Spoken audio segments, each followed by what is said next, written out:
समन्ता चक्रवालेषु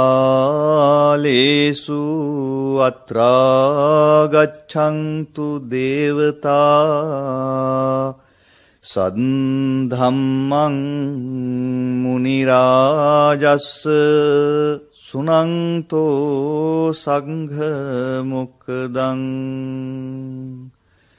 ධම්මස්සවන කාලෝ අයං භදන්තා ධම්මස්සවන කාලෝ අයං භදන්තා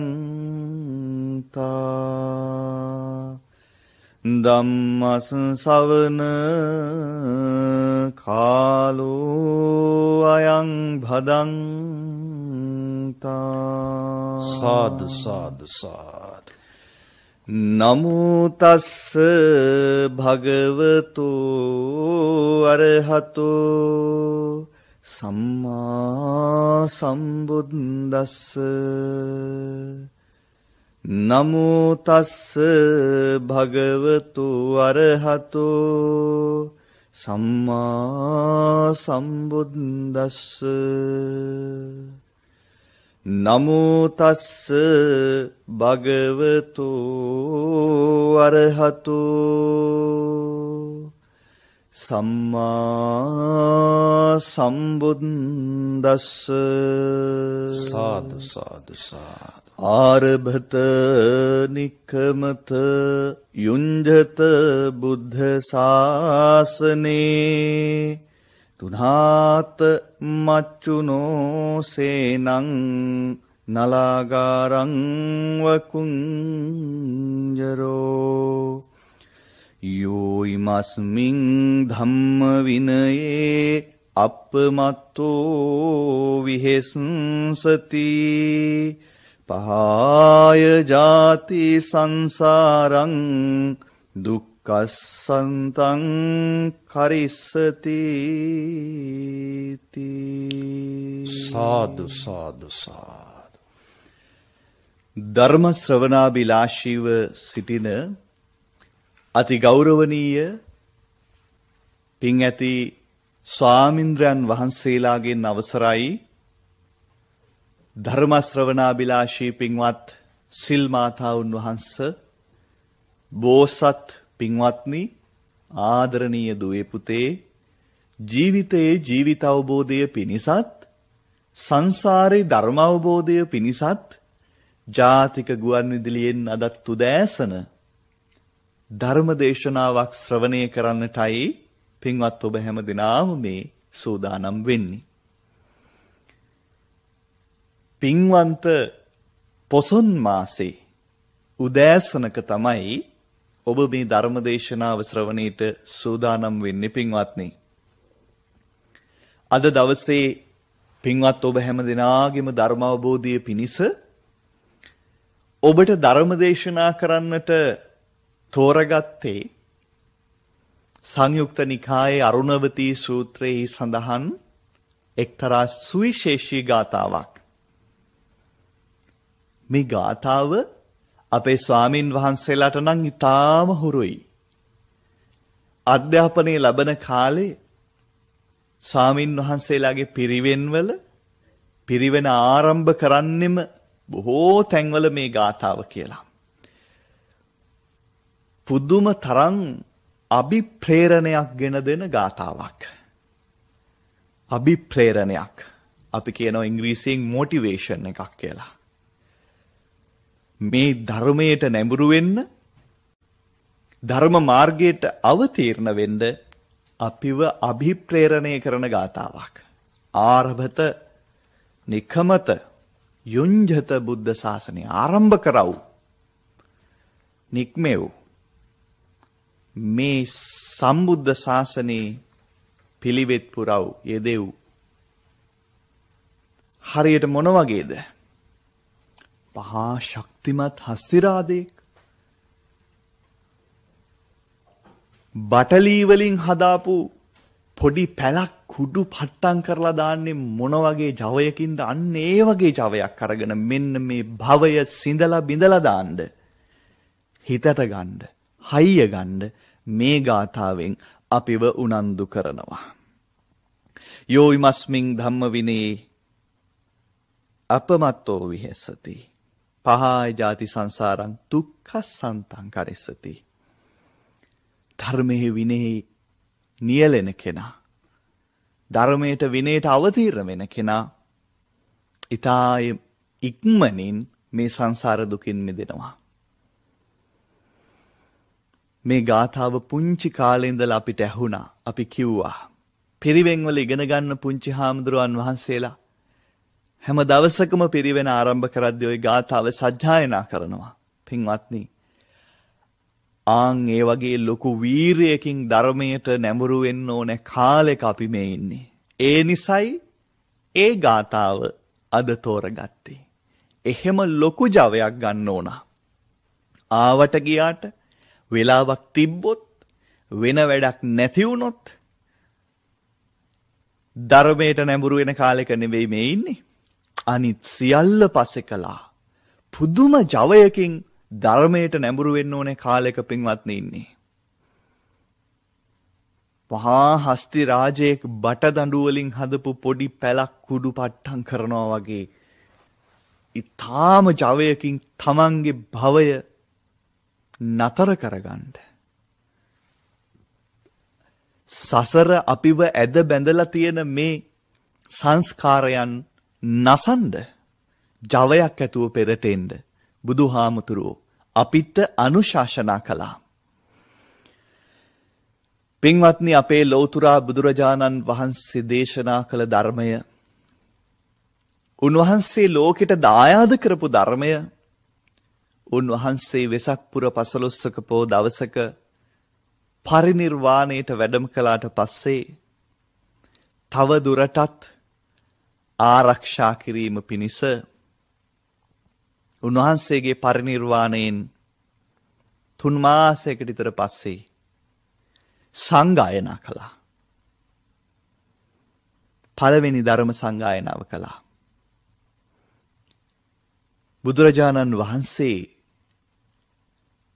ධර්මානව නැති ලෝකෙක උන්වහන්සේ අපිට දායාද කරලා ගිය ඒ අප්‍රමාණ වටිනාකමක් ඇති මේ ලෝකේ වටිනාම වස්තු සම්භාරය වන බුදුරජාණන් වහන්සේගේ ශ්‍රී මුඛ දේශනාව තවත් වසර ගානකට සංගායනා කරලා ආරක්ෂා කළා. පින්වත්නි, බුදුරජාණන් වහන්සේගේ පරිනිර්වාණයෙන් වසර 100ක් විතර යනකොට නැවතත් වතාවක් ධර්ම සංගායනාවක් සිද්ධ කළා. ඔබ ඒ ගැන අහලා ඇති. අද මේ ධර්ම දේශනාව අහගෙන ඉන්න අපේ බෝසත් දරුවොත් ඒ ගැන කියවලා ඉගෙනගෙනත් ඇති. දෙවනි ධර්ම සංගායනාවෙනුත් ධර්මයට ලොකු ආරක්ෂාවක්, පැවැත්මක් සකස් වුණා. කාලය ගෙවිලා ගියා. අපේ බුදුරජාණන් වහන්සේගේ පරිනිර්වාණයෙන් වසර 235ක් විතර ගෙවිලා ගියා. වසර 235ක්. ඒ කාලේ දඹදිව රජකම් කළේ ධර්මාශෝක අධිරාජයා, ධර්මාශෝක මහරජුරෝ. ඉන්දියාවේ රාජාවලිය කියවනකොට මුලටම මතක් වෙන්නේ ධර්මාශෝක මහරජුරෝ අපිට. ධර්මාශෝක මහරජුරෝ නෙමෙයි ඉන්දියාවේ පළවෙනි රජුරෝ. අන්තිම රජුරෝත් එයා නෙමෙයි. හැබැයි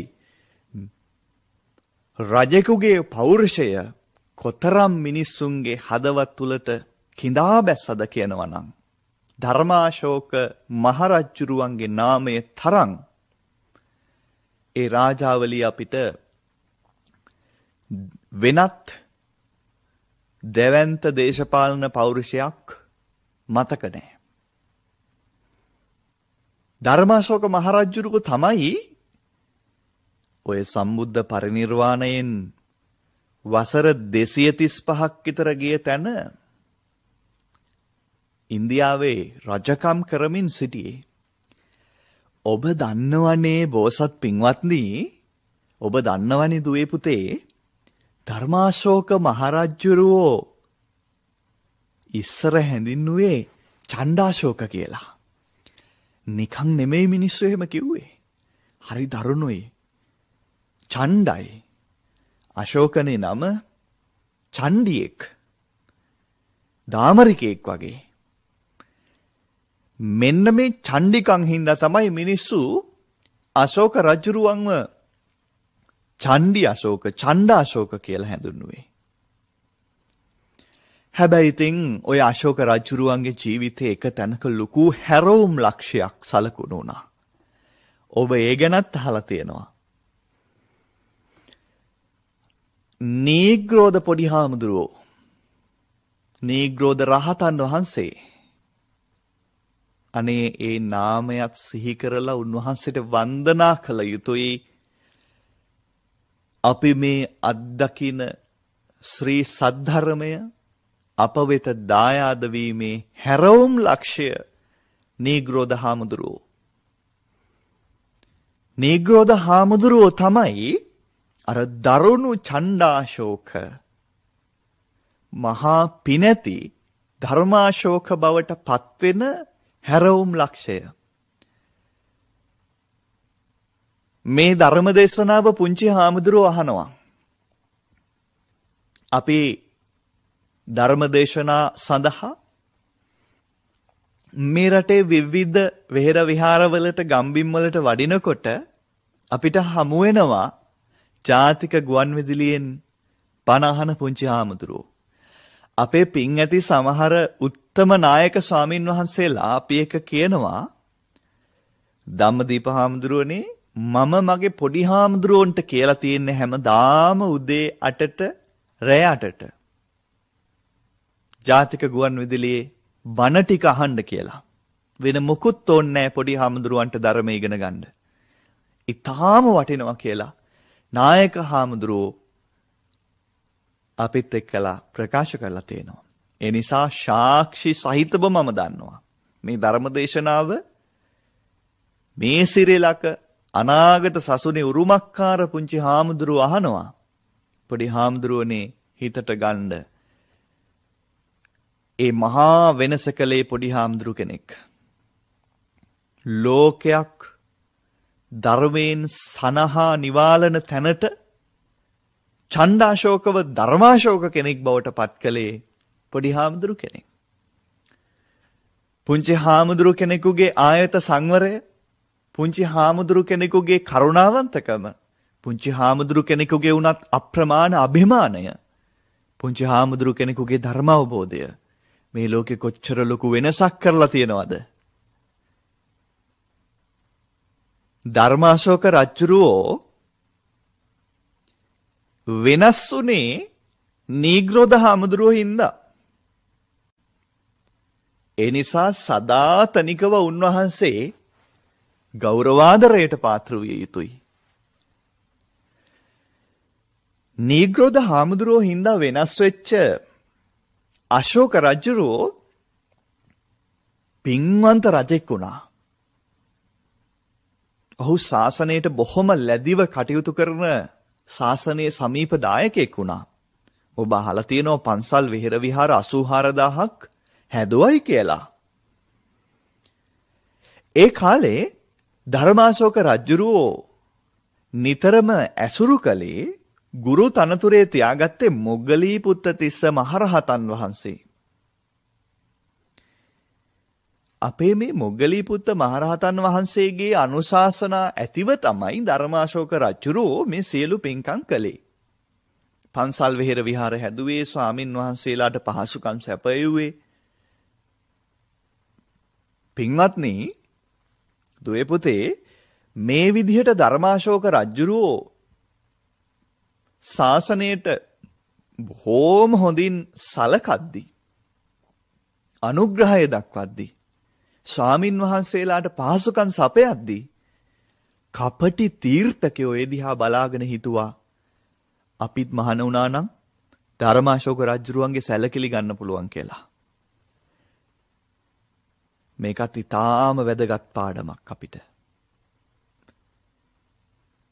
මේ දේශනාව අපේ රටෙත් රජවරු අහනවා ඇති.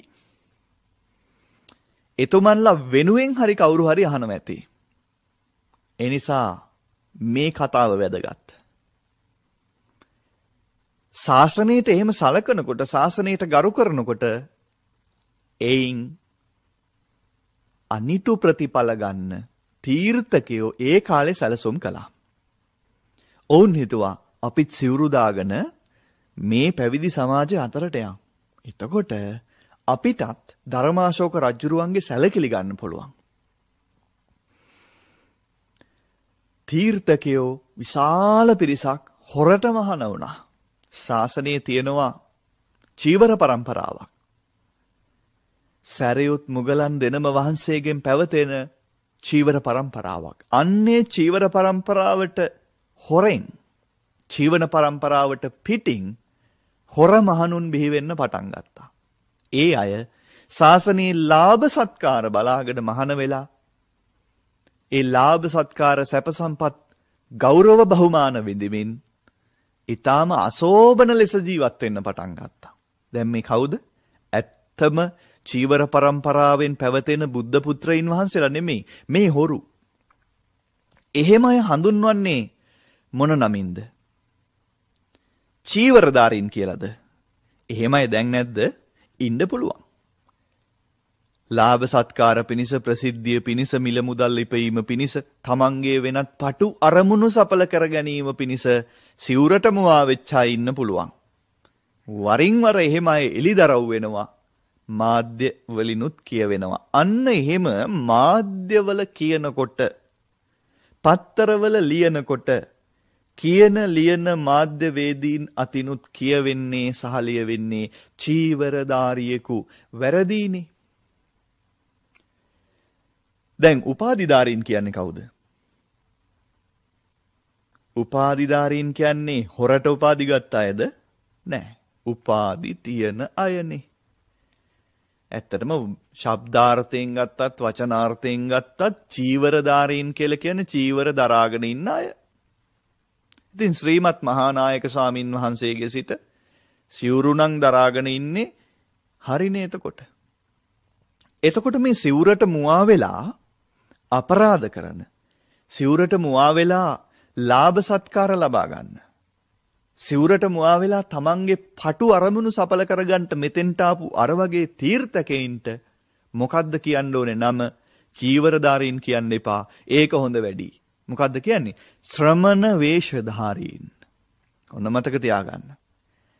මේක මේ රටේ සියලු දෙනා මතක තියාගන්න. ඒ අයට කියන්නේ ශ්‍රමණ වේශධාරීන්. ශ්‍රමණ වේශධාරීන් බහුලව සම්බුදුරජාණන් වහන්සේගේ පරිනිර්වාණයෙන් වසර 235ක් විතර ගිය කාලේ බිහි වෙන්න පටන් ගත්තා. මොග්ගලී පුස්ත මහරහතන් වහන්සේ මේ බව මහරජතුමාට දැන්නුවා. ඒක හරියන්නේ නැහැ. ශාසන ශුද්ධියක් කරන්න ඕන. මේ ශාසනය පිරිසිදු කරන්න ඕනේ. ඔන්න 3 වෙනි ධර්ම සංගායනාවකටත් හේතු සකස් වුණා. මොග්ගලී පුත්ත මහරහතන් වහන්සේගේ මූලිකත්වයෙන් 3 වෙනි ධර්ම සංගායනාවත් සිද්ධ වුණා. ඒක ඉතා විශේෂ සංගායනාවක්. ධර්මාශෝක මහරජුරුවනේ අනුග්‍රහය දක්වන්නේ. ඉතින් පින්වත්නි, දුවේ පුතේ, ධර්ම සංගායනාවෙන් පස්සෙත් තවත් බොහෝ ශාසනයට හිතකර තීරණ ගත්තා. ඒ තමයි මේ සංගායනා කරලා පිරිසිදු කරගත්ත ධර්මයේ සහ අර හොර මහණුන්, ශ්‍රමණ වේශධාරීන්, ලාභ සත්කාර පිණිස මහාන වෙච්ච හොර තීර්ථක ශ්‍රමණ වේශධාරීන් 60000ක් විතර ශාසනයෙන් නිරපුවා. 60000ක් විතර. පොඩ්ඩක් නෙමෙයි පින්වත්නි. ඊටාම අවශ්‍ය දෙයක් ඒක. ඊට පස්සේ පිරිසිදු කරගත්ත ශාසනේ, ඊට පස්සේ සංගායනා කරගත්ත ධර්මය ලෝකේ පුරා බෙදලා දෙන්න තීරණය වුණා. ධර්මාශෝක මහරජුරෝ ඒ සඳහාත් රාජ්‍ය තාන්ත්‍රික අනුග්‍රහය ලැබලා දුන්නා. අපේ බුදුරජාණන් වහන්සේ ධර්මාන කාලේ බුදුහාමුදුරුව වැඩ ඉන්න කාලේ ඔය මහා ඉන්දියාවට පහළින් තියෙන පුංචි දිවයින ශ්‍රී ලංකාව හෙළදීපය ඒ දිවයිනට සුවිශේෂී සැලකිල්ලක් දැක්වුවා. උන්වහන්සේ නිතර වැඩම කළා. බුදුරජාණන් වහන්සේ මහා දැවැන්ත තවත් රාජ්‍යයන් තිබියදී ඒ වාට වඩින්නේ නැතුව 3 පාරක් මේ දිවයිනට වැඩම කළේ අනාගතය පිළිබඳ උන්වහන්සේ දැක්ක නිසා විය හැකියි. උන්වහන්සේ පරිනිර්වාණ මංචකයේදී පවා ශ්‍රී ලංකා ද්වීපය පිළිබඳ බලාපොරොත්තු තබා ශ්‍රී ලංකා ද්වීපය ආරක්ෂා කරන්නේයි අනුශාසනා කිරීමම මේ දිවයිනට මේ දිවයිනේ ඔබට මට බුදුරජාණන් වහන්සේ කොතරම් සුවිශේෂී බවක් දැක්වුවද කියන එක අපව උන්වහන්සේ කොතරම් විශ්වාස කළාද කියන එක තහවුරු කරගන්න සාක්ෂි ධර්මාශෝක රජුරෝ ඒ කාරණාවත් සැලකිල්ලට ගන්නට ඇති. මේ පුංචි දිවයිනට ධර්මය දායාද කරන්න ධර්මාශෝක රජුරෝ බාර කළේ දික්විජය කරමින් ගොඩනැගූ මහා මෞර්ය අධිරාජ්‍ය ඔටුන්න හිමි කුමාරයා වෙච්ච මිහිඳු කුමාරයාට. මහා මහින්ද කුමාරයාට. මහින්ද කුමාරයා මිහිඳු හාමුදුරුවෝ විදිහට පැවිදි වෙලා එදිනම උපසම්පදා වෙනකොට උන්වහන්සේ එදිනම අභිඥාලාභී මහරහතන් වහන්සේ නමක් බවට පත් වුණා. මේ සංසාරේ මේ ශාසනයේ මහා පිං ඇති උත්තම බුද්ධ පුත්‍රයාණන් වහන්සේ නමක්. ලෞකික සැප සම්පත් කාම සම්පත් සියල්ල උදෑසන හෙළූ කෙළපිඩක් වගේ අපේ සිද්ධාර්ථ බෝධිසත්වයින් වහන්සේ අත්හැරියාසේ අත්හැරලා දාලා උතුම් පැවිද්දට උතුම් උපසම්පදාවට පත් වෙනකොට උන්වහන්සේ අභිඥාලාභී මහරහතන් වහන්සේ නමක් බවට පත් වෙන්නේ පොහොය සීමාවෙම. උන්වහන්සේ තමයි මේ දීපයට ධර්මය අරගෙන එන්න බාරගත්තේ. පින්වත්නි, හරි ලස්සන පාඩමක් තියෙනවා තව. හිතන්න මිහිඳු මහරහතන් වහන්සේ දැන් රහත් වෙලානේ. ඒකනේ රහතන් වහන්සේ කියලා කියන්නේ. ලොකුවට ධර්මයේ ඉගෙනගෙන කටපාඩම් කරලා පුංචි කාලේ ඉඳලා ධර්මානුකූල උපාධි හැම නෑ උන්වහන්සේට. රජකුමාරයෙක්නේ. රාජ්‍ය පාලනයේට අදාළ දේවල් තමයි ඉගෙනගෙන තියෙන්නේ. සාමාන්‍ය රජෙකුට අවශ්‍ය ප්‍රමාණයට ධර්මය ඉගෙන ගන්න ඇති. නමුත් උන්වහන්සේ දැන් රහතන් වහන්සේ නමක්. එතනින් එහාට දහම් දැනුම ලබා ගන්නට උන්වහන්සේට අවශ්‍යත් නැහැ. දැන් උන්වහන්සේ නිර්වාණය සාක්ෂාත් කරලා අවසන්.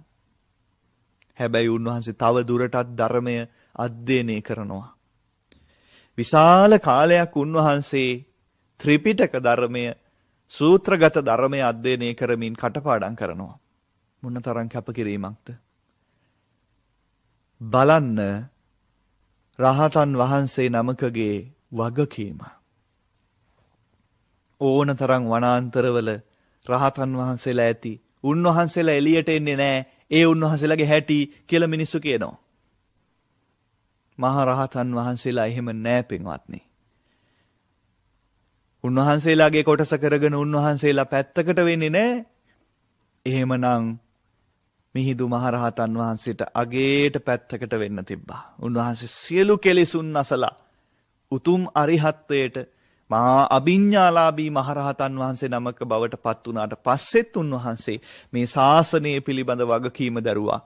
උන්වහන්සේ මිනිස්සු පිළිබඳ කරුණාවෙන් හිතුවා. ඒ කරුණාවට ලක්ුණේ අපි ලංකාවේ මිනිස්සු. ඒ ගැන සතුටු වෙන්න ආඩම්බර වෙන්න ඕනේ අපි. උන්වහන්සේ ධර්මය අධ්‍යයනය කළා. පාටලිපුත්‍රයේ වේදිසා පුරවරයට ගිහිල්ලා. වේදිසා කියන්නේ උන්වහන්සේගේ මෑණියන් වහන්සේගේ ගමනේ. වේදිසාව කාලයක් එහෙ වැඩ හිටමින් ධර්මයත් අධ්‍යයනය කරමින් ඒ ඥාති පිරිසට ධර්ම දේශනා කරමින් උන්වහන්සේ කාලය ගත කළා. ඒකට හේතුව ඔය කියන කාලේ ලංකාවේ රජුරුව මුටසීව රජුරුව බොහොම වයසයි. මගේ දුවල පුතාලා දන්නවා, වැඩිහිටි අම්මලා තාත්තලා දන්නවා වේලිච්ච ඉරටු නමන්න බෑ. වේලිච්ච ඉරටු නමනකොට කැඩෙනවා. ඉතින් මුටසීව කියලා කියන්නේ මහලු රජෙක්. යම්කිසි පිළිගැනීමක යම්කිසි මතයක දීර්ඝ කාලයක් හිටපු නිසා සමහර විට ඔහුගේ මතය ඔහුගේ පිළිගැනීම වෙනස් කරන්න බැරි වෙයි. ඒ නිසා මේ ධර්මය තේරුම් ගන්න පුළුවන් තරුණ හිතක් රජ වෙනකන් මිහිඳු මහරහතන් වහන්සේ යම් කාලයක් ගත කළා. දෙවන පෑතිස් රජුරෝ රජ වෙන්නේ ඔය අවදීදී තමයි. ඉතින් පින්වත්නි, ඒ කාරණාව පිළිබඳ පහුගිය දිනවල පොසොන් පොයේ වැදගත්කම කතා කරනකොට ඔබ හොඳට අහන්න ඇති. අපි ඒ ගැන කියන්න කාලය වැඩි නොගෙන ඉමු. මිහිඳු මහරහතන් වහන්සේ ලංකාවට වැඩම කරලා අපිට මේ ධර්මයේ දායාද කළා. පොසොන් පොයේ දවසක. තාමත් අහසේ පොසොන් සඳ මැකිලා නැහැ. දැන් අවුරුදු 2328ක් විතර ගෙවිලා ගිහිල්ලා උන්වහන්සේ දායාද කරපු මේ ධර්මය මේ දිවයින පුරා මුල් ඇදගත්තා. සියලු බුදුවරු සම්බුද්ධත්වයට පත්වෙන මහා භාරතයවත් කිසි දිනක මුළු භාරත දේශයේම සම්බුදු දහම වැළඳගල නැහැ. නමුත් මේ පුංචි දිවයින මිහිඳු මහරහතන් වහන්සේ දායාද කරපු තථාගත බුදුරජාණන් වහන්සේගේ පාදර්ශ ස්පර්ශයෙන් පූජනීය වෙච්ච මේ දිවයිනේ මිනිස්සු ඒ ධර්මය වැළඳගත්තා. රාජ්‍ය දර්ශනයේ බවට, රජුගේ දහම බවට, රාජ්‍යත්වයේ සංකේතයේ බවට මේ බුදු දහම පත් වුණා. පින්වත්නි, කාලය ගෙවිලා ගියා බොහොම. ඒක හරි වාසනාවන්ත, ඒක හරි පින්වන්ත දෙයක්. ඒ උරුමය අපිට තියෙන්නේ. හැබැයි දැන් වසර 2328ක් විතර ගෙවිලා. දැන් අර තුන්වෙනි ධර්ම සංගායනාවට පෙර තිබිච්ච තත්වයේ යම් යම් ලක්ෂණ මේ දිවයිනේ පහළ වෙලා නැද්ද? එදා ධර්මාශෝක මහරජුගේ අවධානයට ලක් වූ කරුණු දැන් මේ දිවයින පාලනය කරන පාලකයන්ගේ අවධානයට ලක්විය යුතුයි. තුන්වෙනි ධර්ම සංගායනාවකට හේතු කරුණු. එහෙමම නැතත් එවැනි ලක්ෂණ දැන් මේ උත්තම පින්බිමෙන් මතුවෙනවා තනින් තන. ධර්මයෙන් විනයෙන් බොහෝම ඈතට ගිහිල්ලා පටු අරමුණු උදෙසා සම්බුදු දහම, මේ අරිහත් ධජය, මේ බුද්ධ චීවරය පාවිච්චි වෙන අවස්ථා තිබෙනවා. මේ රටේ අදටත් ස්වාමින් වහන්සේලාට බුද්ධ චීවරයට හිස මුදුනින් ගරු කරන මිනිස්සු ඉන්නේ.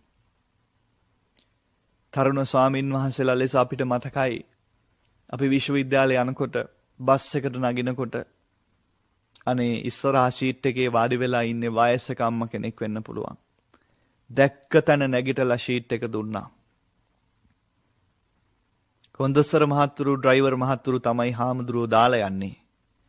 බස් එකේ වාඩි වෙලා ඉන්න මිනිස්සු අකමැති නෑ සීට් එක දෙන්න. කොහොම හරි බස් එකකට ගොඩ වුණොත් ඉස්සරහා සීට් එකේ වාඩි වෙලා ඉන්නේ ගැබිනි අම්මා කෙනෙක් වෙන්න පුළුවන්. වයෝවෘද්ධ අම්මා කෙනෙක්, තාත්තා කෙනෙක් වෙන්න පුළුවන්.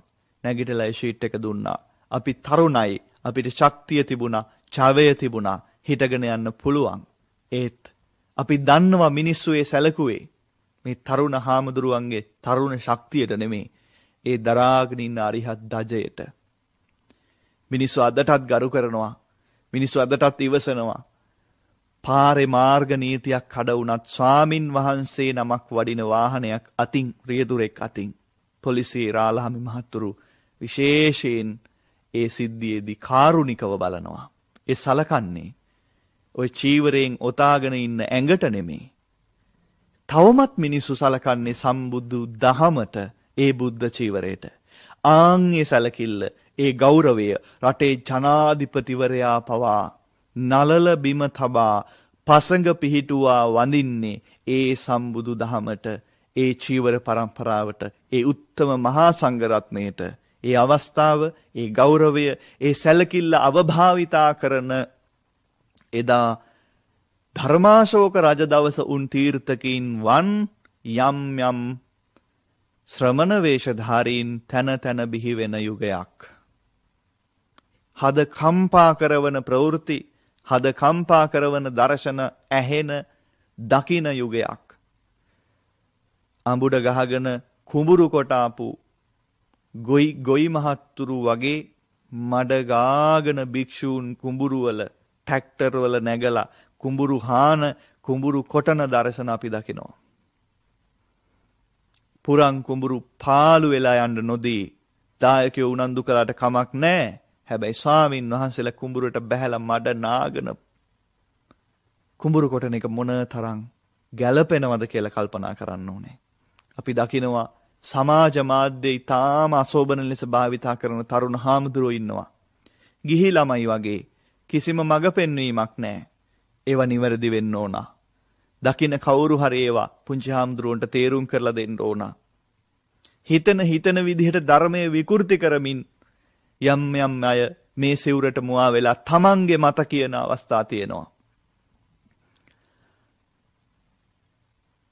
මේ ධර්මය මේ ශාසන ඉතිහාසයේ අමුයේ මහා දරුණු විදිහට විකෘති කරන අවස්ථා අපි දකිනවා.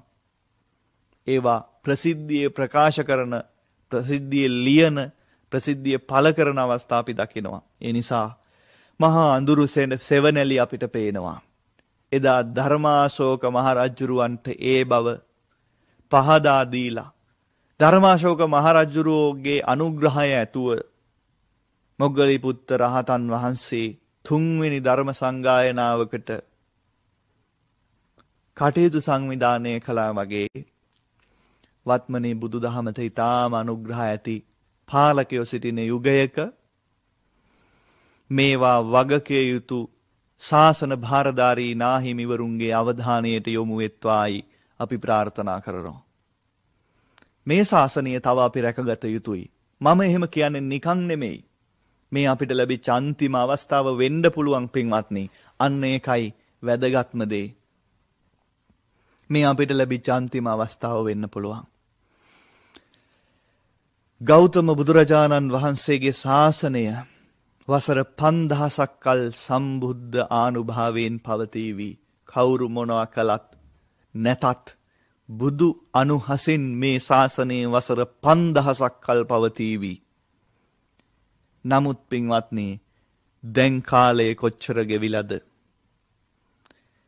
ඔය වසර 5000 වසර 1000 බැගින් කොටස් 5කට බෙදලා බුදුහාමුදුරුව අපිට පැහැදිලි කළා. පළවෙනි වසර 1000 ඇතුලේ මහරහතුන් බහුලව බිහි වෙන යුගයක්. දෙවනි වසර 1000 ඇතුලේ රහතන් වහන්සේලා බහුලව බිහි වෙන යුගයක්. තුන්වෙනි වසර 1000 ඇතුලේ අනාගාමී උතුමන් බහුලව බිහි වෙන යුගයක්. මේ ගෙවෙන්නේ තුන්වෙනි වසර 1000. දැන් වසර 2000ක් ඉක්මවලා ඒ 2000ත් 3000ත් අතර තියෙන වසර 1000 මේ ගෙවෙන්නේ. පින්වත්නි, දවසින් දවස අවුරුද්දෙන් අවුරුද්ද ගෙවිලා යන්නේ අපිට නිවන් දකින්න තියෙන අවස්ථාව. බුදුරජාණන් වහන්සේ නමක් පින්වත්නි 3 වතාවක් පිරිනිවන් පානවා කියලා ඔබ අහලා තියෙනවා. එක අවස්ථාවක ක්ලේශ පරිනිර්වාණය. ගෞතම නම් තථාගත අපේ බුදුරජාණන් වහන්සේ 35 වැනි වේදී සම්බුද්ධත්වයට පත් වෙනකොට සියලු කෙලෙසුන් නසා උන්වහන්සේ පළමු වර පිරිනිවන් පානවා. ඒකට කියන්නේ ක්ලේශ පරිනිර්වාණය. උන්වහන්සේගේ සම්බුදු දිවියේ අවසානයේ උන්වහන්සේගේ දිවියේ 80 වැනි වර්ෂයේදී උන්වහන්සේ ස්කන්ධ පරිනිර්වාණයට පත් වෙනවා. තව එක පරිනිර්වාණයක් ඉතිරිව තිබෙනවා. ඒ තමයි ධාතු පරිනිර්වාණය. තථාගත ගෞතම නම් බුදුරජාණන් වහන්සේගේ ශ්‍රී සර්වඥ ධාතුන් වහන්සේලා මෙදියතේ වැඩ ඉන්න තාක් බුදුහාමුදුරුවෝ ජීවමානයි කියලා හිතන්න කියලා උන්වහන්සේම අපිට අනුශාසනා කළා. බෝසත් පින්වත්නි, බුදුරජාණන් වහන්සේගේ සර්වඥ ධාතුන් වහන්සේ තවම ජීවමානව වැඩ ඉන්නවා. මේ ශාසනයේ පවතුනතුරු මේ වසර 5000ක් පවතිනතුරු බුදුරජාණන් වහන්සේගේ ආනුභාවයෙන් අදිෂ්ඨාන බලමහිමෙන් ඒ සර්වඥ ධාතුන් වහන්සේලා වැඩ ඉන්නවා. බුදුහාමුදුරුවෝ ඉන්නවා කියලා හිතන්න. බුදුහාමුදුරුවෝ තවමත් මෙලෝ වැඩ ඉන්නවා කියලා හිතන්න. සර්වඥ ධාතුන් වහන්සේලා වැඩ ඉන්න තාක් බුද්ධ කියන නාමය ලෝකෙන් නැති වෙන්නේ නැහැ. එතෙක් ඔබට අවස්ථාව තියෙනවා. වීරය කරන්න පින්වත්නි. පළවෙනි වසර 1000 ඇතුලේ මහරහතුන් බහුලෝ බිහි වෙන යුගයක්. දෙවෙනි වසර 1000 ඇතුලේ රහතන් වහන්සේලා බහුලෝ බිහි වෙන යුගයක්. තුන්වෙනි වසර 1000 ඇතුලේ අනාගාමී උතුමන් බහුලෝ බිහි වෙන යුගයක්. හතරවෙනි වසර 1000 ඇතුලේ සකදාගාමී සකු르දාගාමී උතුමන් බහුලෝ බිහි වෙන යුගයක්. පස්වෙනි වසර 1000 ඇතුලේ ඒ කියන්නේ 4000ත් 5000ත් අතර වසර 1000 ඇතුලේ සෝවහන් ඵලලාභී උතුමන් බහුලෝ බිහි වෙන යුගයක්. හැබැයි පින්වත්නි ඔය ඕනෑම කාලයක මහරහතන් වහන්සේලා බිහිවිය හැකි. ඕනෑම යුගයක මහරහතන් වහන්සේලා බිහිවිය හැකි. බහුල වනාගාමී උතුමන් බිහි වෙන යුගයක් කියලයි දේශනා කළේ. පින්වත්නි මේ යුගයේ ධර්ම අවබෝධය කරගන්න ඔබට හොඳට අවස්ථාව තියෙනවා. මේක බෑ කියලා හිතන්න එපා. පින්වත්නි අපි මේ අවස්ථාව මගේ අරගත්තොත් මේ ශාසනය අපෙත් උදව්වෙන් මෙහෙම වේගෙන් විනාශයට ගියොත් පින්වත්නි ශාසනය විනාශ කරන්න ඔබ උදව් කරන්නේ නැහැ කියලා අපි දන්නවා. හැබැයි ශාසනය කවුරු හරි විනාශ කරනකොට හිතාමතා කවුරු හරි ධර්මය විකෘති කරනකොට ඔබ ඒ විකෘතිය හරි කියලා පිළිගන්නවා නම් ඔබ ඒ කරන විප්‍රකාර හරි කියලා පිළිගන්නවා නම් ඒ විනය විරෝධී වැඩ හරි කියලා ඔබ පිළිගන්නවා නම් ඔබ ඒ පැත්තේ හිට ගන්නවා නම් ඔබ ඒ ශාසන විනාශයට උදව් කළා වෙනවා. ඒ විතරක් නෙමෙයි. ඒ විනාශය දැක දැක මුනිවත රකින්නවා නම් ඔබ ඒ ශාසන විනාශයට උදව් කළා වෙනවා. නරක මිනිස්සුන්ගේ නරක ක්‍රියා හින්දාම නෙමෙයි ලෝකෙ විනාශයට යන්නේ. හොඳ මිනිස්සුන්ගේ නිහඬකම හින්දා. ශාසන විරෝධී ක්‍රියාවලට එරෙහි වෙන්න. බලධාරීන් ඒකට කටයුතු කරන්න. විනය විරෝධී දෙයක් සිද්ධ වෙනකොට ඊට එරෙහි වෙන්න. බුදුරජාණන් වහන්සේ විනය විරෝධී දේ, ශාසන විරෝධී දේ දැකලා මුනිවත රැක්කේ නෑ. උන්වහන්සේ පරිභව කළා උන්ට. ඒ නිසා ඔබ මුනිවත රකින්න අවශ්‍ය නෑ. ඔබ මේ ධර්මයේ රැකගත යුත්තේ. ඔබ මේ ශාසනය තවත් සහස්‍රයක් දෙකක් රැකගත යුත්තේ. ඔබට නිවන් දකින්න. ඔබේ නූපන් දරුවන්ට නිවන් දකින්න. අවස්ථාවක් ඉතුරු කරගන්න.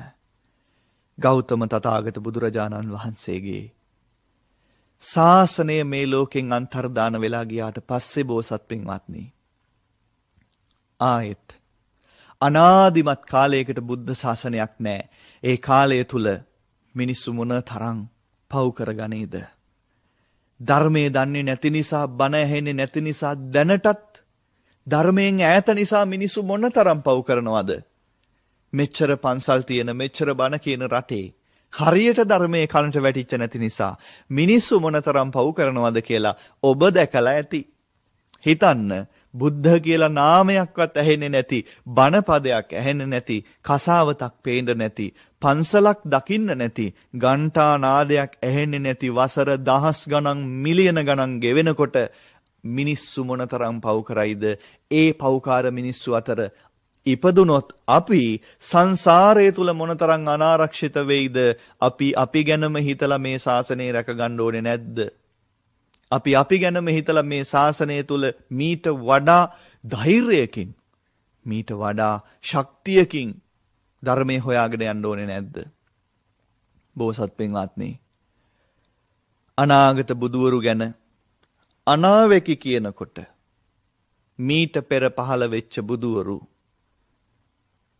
මෛත්‍රී බුදුරජාණන් වහන්සේ දක්වා මතු බුදුවන බුදුවරු ගැන අනාවැකි කියලා තේනවා. ධර්මයේ කියවද්දි මට හමු වෙලා නැහැ. මෙතේ බුදුන්ගෙන් එහාට තවත් බුදුරජාණන් වහන්සේ නමක ගැන අනාවැකියක්. ඉස්සරහට එන කාලෙ එච්චර හොඳ නැහැ. පින්වත්නි, ඊටාම භයානක යුගයක් උදා වෙමින් පවතිනවා. කොරෝනා වසංගතයට මිනිස්සු මොනතරම් බය වුණාද? පුංචි වෛරසයක්, බැක්ටීරියාවකින් 50න් එකක් තරම් කුඩා වෛරසයක් මුළු ලෝකෙම මොනතරම් උඩු යටි කුරු කළාද? ඔබ හිතන්න, ඔය පුංචි වෛරසයක් ඔයිට වඩා මහා විනාශ ඉස්සරහට මේ ලෝකෙ සිද්ධ වෙන්න පුළුවන්. ධර්මයේ නැති තැනක හිරු පායන්නේ නැති ලෝකයක් වගේ අඳුරු වෙලා යනවා. ඒ අඳුරේ අතරමං වෙන්න එපා. එළිය තියෙන වෙලාවේ පාර හොයාගන්න. උදේ හවස බණ අහන, බණ කියන රටක ඔබ ඉන්නේ. ජාතික ගුවන් විදුලිය මොනතරම් දුෂ්කර කාලයක වුණත් වගකීමත් නොහැර උදේ හවස ඔබට ධර්මයේ සමීප කළා. පහුගිය කාලෙත්, අදත්, හෙටත්. පින්වත්නි, මේක මහ වාසනාවක්. හැම බණක්ම ආසාවෙන් අහන්න. ඔබ අහන්නේ ගුවන් විදුලියෙන් වෙන්න පුළුවන්. හැබැයි ඔබ අහන්නේ බුදු බණ. දැස පියාගෙන වාඩි වෙන්න, බුදු සිරිපා මුල කියලා හිතාගෙන බණ අහන්න. ඉස්සරහට එන්නේ හොඳ කාලයක් නෙවෙයි. එකම රැකවරණේ ධර්මය. දරුවොත් එක්ක ධර්මයට යොමු වෙන්න. පින්වත්නි, ඔබ මෙවර දරුවන්ව ධර්මයට යොමු නොකොලොත් ඔබ ඊළඟ වර උපදින්නේ ධර්මයෙන් තොර පරපුරක දරුවන් වෙලා. ඒ නිසා මේ ධර්මය ආයෝජනය කරන්න ඔබ වෙනුවෙන්. ධර්මයේ තුල යෙදෙන්න ඔබේ නිවීම වෙනුවෙන්. වෙනදට වඩා උවමනාවෙන් ධර්මයට ශක්තිමත්ව එකතු වෙන්න, අවතීර්ණ වෙන්න බුදුහාමුදුරුව අපිට දේශනා කළේ. මහා ශක්තිවන්ත හස්ති රාජයෙකු බට දඬු වලින් හදපු පැලක් සුණු විසුණු කරනවා වගේ ඔබ මේ භවය සුණු විසුණු කරන්න කියලා. ඒ හයිය අරගෙන අද ධර්ම දේශනාව නිමා කරමු. ඔබට තෙරුවන සරණයි. සාදු සාදු සාදු. අවසරයි ස්වාමීන් වහන්සේ, ධර්ම දේශනාවේ දායකත්ව පිළිබඳව සිහිපත් කරන්නට. පොල්ගහවෙල පුවක්වත්ත වෙනුර නිවසේ පදිංචිව සිට වසර 3කට පෙර ජූනි මාස 10 වෙනි දින පරලෝසපත් වූ විශ්‍රාමික පාඨශාලාචාර්ය W.A.K. මේබල් වන්‍යාරච්චි ආදරණීය මෑණියන්ට සහ වසර 25කට පෙර පරලෝසපත් වූ විශ්‍රාමික විදුහල්පති R.M. පොඩි අප්පුහාමි ආදරණීය පියාණන්ටත් වරිග පරම්පරාවේ මේගේ සුළු ඥාතීන්ටත් නිවන් සුව ප්‍රාර්ථනා කිරීමට සුජීවත්ව සිටින සිළුම ඥාති හිත මිත්‍රාදීන්ට නිදුක් නිරෝගී සුවය ප්‍රාර්ථනාවෙන් දායකත්වයේ දරන්නේ සී රාජපක්ෂ ඇතුළු දූදරු පිරිස. මීට වසර 20කට පෙර පරලෝසපත් J.H. සුබසිංහ පියාණන්ට නිවන් සුව ප්‍රාර්ථනා කිරීම සඳහාත් අද දිනට 94 වන ජන්මදිනයේ යෙදෙන K.M. සුබසිංහ මෑණියන්ට නිරෝගී සුවය පැතීමට දීර්ඝායුෂ ප්‍රාර්ථනා කිරීම සඳහා මීට වසර 3කට පෙර පරලෝසපත් අනෝමා පතිරණ සොහොයුරියට නිවන් සුව ප්‍රාර්ථනා කිරීමට දුලානි දුවට නිර්මල පුතාට එම පවුල්වල සියලුම දෙනාට වාසනාවන්ත ඉදිරි කාලයක් සඳහා සෙත් ප්‍රාර්ථනා කිරීමේ බලාපොරොත්තුවෙන් දායකත්වයේ දරන්නේ කොලියාපිටිය බෝගහ හන්දියේ පදිංචි විනීතා සුබසිංහ දේනේ සහ ගැමුණු සමරවික්‍රම පුතුණුවන්. W.A. පීටර් සිල්වා ස්වාමිපුරුෂයා, දියණිය රංජනී ස්වර්ණලතා, සුනිල් සහ නිහාල් විජේසිරි යන බෑණවරුන්ටත් සිසිත් සංජය මුණුබුරාටත් දෙපාර්ශ්වයේම දෙමව්පියන් ඇතුළු පරම්පරාගත සිළුම මළගිය ඥාතීන්ට පින් අනුමෝදන් කිරීමට, තම දූදරු මුණුබුරු මිනිබිරියන්ට නිදුක් නිරෝගී සුවය පැතීමට දේශකයන්න් වහන්සේ ඇතුළු මහා සංඝරත්නයට සිත ප්‍රාර්ථනාවෙන් දායකත්වයේ දරන්නේ ගෝනවිල මාකඳුර කන්දෙටිය පාර පදිංචි W.A. මිල්ටාවතී මහත්මිය. 2020 ජූනි 5 වන දිනට 85 වන වියට පැමිණි කෝට්ටේ සුනන්දා සිල් මාතාවට සෙත් පැතීමට, සිළුම දායක දායිකාවන්ට සෙත් පැතීමට, ඇහැලියගොඩ පදිංචිව සිට අකාලයේ මියගිය ගුප්ත වෛද්‍ය සුදුවෙද මහත්මයාට පින් අනුමෝදන් කිරීමට, කොරෝනා වෛරසයෙන් පීඩා විඳින සිළුම් දෙනාට සෙත් ප්‍රාර්ථනාවෙන් දායකත්වයේ දරනවා පානදුර ඩයස් පෙදෙස අංක 13න් 3 නිවසේ බී බන්දුවතී ප්‍රනාන්දු මහත්මිය. 2017 ජූනි 10 වන දින පරලෝසපත් ආදරණීය පියාණන් වන ආනන්ද හනරසිංහ මහත්මයාට පින් අනුමෝදන් කිරීමට, ආදරණීය ආච්චි T.M.P. පෙරේරා, සීයා J.M. පෙරේරා සහ පුංචි අම්මා චිත්‍රා පෙරේරා යන අයට පින් අනුමෝදන් කිරීමට දායකත්වයේ දරන්නේ නුගේගොඩ ඇඹුල්දෙනිය 373න් 31A නිවසේ ශමිරා හනරසිංහ මහත්මිය. ධර්මානුශාසනාව පවත්වූ දේශිකානන් වහන්සේ ඇතුළු ගරුතර මහා සංඝරත්නයට ආශිර්වාද කිරීමට, දෙපාර්ශ්වයේම දෙමව්පියන්ට, ස්වාමිපුරුෂය ඇතුළු මළගිය ඥාතීන්ට පින් අනුමෝදන් කිරීමට, දූදරු මුණුබුරන් ඇතුළු සියලුම ඥාතීන්ට ආශිර්වාද ප්‍රාර්ථනා කිරීමට, විදේශගතව සිටින මිනිබිරේ ඇතුළු පවුලේ සැමට මෙරටට පැමිණීමට ආශිර්වාද ප්‍රාර්ථනා කිරීමට, ජනාධිපතිතුමා ඇතුළු රටවැසියන්ට නිරෝගී සුවය සහ ආශිර්වාදයේ ප්‍රාර්ථනාවෙන් දායකත්වයේ දරනවා. කුරුණෑගල උහුමිය ගලබඩගම පදිංචි ඒ.එම්. ටිකිරි අම්මා මාතාව. වසර 12කට පෙර මිය ගිය කේ.ඒ. පලිහවඩන මෑණියන්ගේ ස්වාමිපුරුෂයා වන කේ.ආර්. ගුණරත්නානායට පින් අනුමෝදන් කිරීමට, නමින් මිය පරලෝකීය සියලුම දෙනාට පින් අනුමෝදන් කිරීමට, කැලණිය විශ්වවිද්‍යාලයේ කුලපති පූජ්‍ය වැලමිටියාවේ කුසල ධම්ම ස්වාමින් වහන්සේට නිදුක් නිරෝගී සුව චිරජීවනයේ පැතීමට, ගෞරවනීය දේශිකානන් වහන්සේ ඇතුළු මහා සංඝරත්නයට සකල ලෝකවාසීන් සිළු දිනාටම නිර්වාණ අවබෝධයේ පිණිස දායකත්වයේ දරන්නේ රඹුක්කන පත්තම්පිටිය උඩුගම ග්‍රාමයේ පදිංචි කේ.ඒ. පලිහවඩන සහ ඩී.එම්. බිසෝමැණිකේ දූදරු පිරිස ඇතුළු පවුලේ සිළු දෙනා. ජූනි මාස 5 වන දිනට උපන්දිනයේ සැමරූ හොරණ පර්ත් පැරඩයිස් හේ පදිංචි අනුලා වෙත්තම් පෙරුම ආරච්චි මහත්මියට සහ එස්.ඒ. කුමාරසේන ස්වාමිපුරුෂයාට එවැගේ මෙම දීනීට සිත පැතීමට, පෝරුවදණ්ඩ පදිංචිව සිට මියගිය හපුතන්තිරගේ එල්පිනෝනා මෑණියන්ට, W.A. සේනාරත්න පියාණන්ට, W.A. සෝමලතා සහෝදරියට, රූපසිරි සේනාරත්න, රංජිත් සේනාරත්න සහෝදරයන්ට සහ සූරිය ආරච්චිගේ කුමාරසේනගේ හොරණ ලබුගම පදිංචිව සිට පරලෝසපත් මව්පියන් හා සහෝදර සහෝදරයන්ට, නුවර වලල මදාරා නිවසේ පදිංචිව සිට පරලෝසපත් ආර්.එම්. අබේරත්න මහතා සහ එතුමාගේ මෑණියන්ට පින් අනුමෝදන් කිරීමට දායකත්වයේ දරනවා.